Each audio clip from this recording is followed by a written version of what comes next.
Une session de formation des animateurs sportifs a été l'occasion de faire le point sur le réseau Sport Santé Bien-être Picardie en forme. Ce réseau a été mis en place en 2011 par le Cross Picardie et la Direction régionale de la jeunesse, des sports et de la cohésion sociale. Le but du réseau, c'est de mettre en contact des professionnels de santé qui veulent orienter leurs patients vers une activité physique adaptée, sécurisée, vers des animateurs. Depuis fin 2015, c'est prescrit. Il y a des prescriptions d'ordonnances d'activité physique.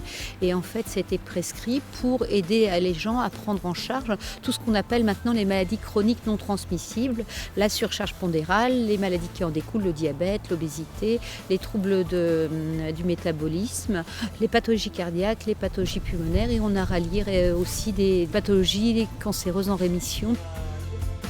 Il y a une formation des professionnels de santé à l'activité physique adaptée et il y a une labellisation des associations, une formation des éducateurs qui vont être formés pour accueillir les sujets qui sont porteurs de pathologies chroniques. Tout comme les médecins généralistes, la COPEPI, Coordination pour la prévention et l'éducation du patient en Picardie, fait le lien en milieu hospitalier entre les patients et le réseau Sport Santé Bien-être Picardie en forme. Nous avons pour principale mission d'accueillir des patients pour développer des programmes d'éducation thérapeutique, principalement sur le diabète et la maladie cardiovasculaire. Ça fait depuis les années 98-2000 que l'Agence régionale de santé a créé ces structures. Un diabète, comment ça se traite ? Il faut effectivement prendre un traitement, il faut suivre des conseils sur l'équilibre alimentaire. Il y a aussi un troisième point qui nous paraît fondamental, l'activité physique. De même sur les maladies cardiovasculaires. Picardie en forme vient un petit peu combler cette demande en proposant finalement, ok, je dis qu'il faut faire de l'activité physique et derrière on met en place quelque chose de pratique. Avant de reprendre une activité physique, plusieurs étapes sont nécessaires.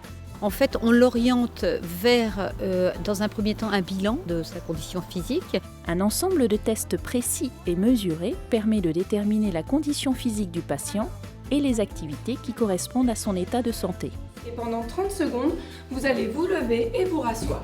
C'est parti!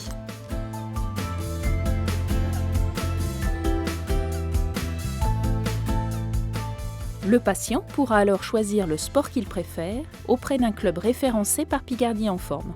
Suite à cette pratique qui va durer 8 à 10 mois, on fera un deuxième bilan pour évaluer la modification de sa condition physique. Bien évidemment, le médecin traitant suit au fil de l'eau cette pratique physique et éventuellement fait des contrôles biologiques ou autres pour voir l'amélioration des paramètres. Les associations, ça leur permet de diversifier leur offre. Toutes les fédérations maintenant ont une offre adaptée en fait, sport santé. Et donc c'est un autre public. Il y a le sport d'élite, le sport de masse et puis le sport adapté.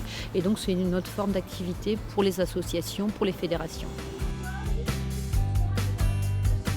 Ça permet en fait d'augmenter l'offre thérapeutique. C'est une offre non médicamenteuse. Donc ça me semble un complément autour du patient avec un objectif qui est, nous en éducation thérapeutique, autonomie et qualité de vie, et qui je pense rejoint l'idée du réseau Picardie en forme, où on va effectivement améliorer la qualité de vie des personnes souffrant de maladies chroniques.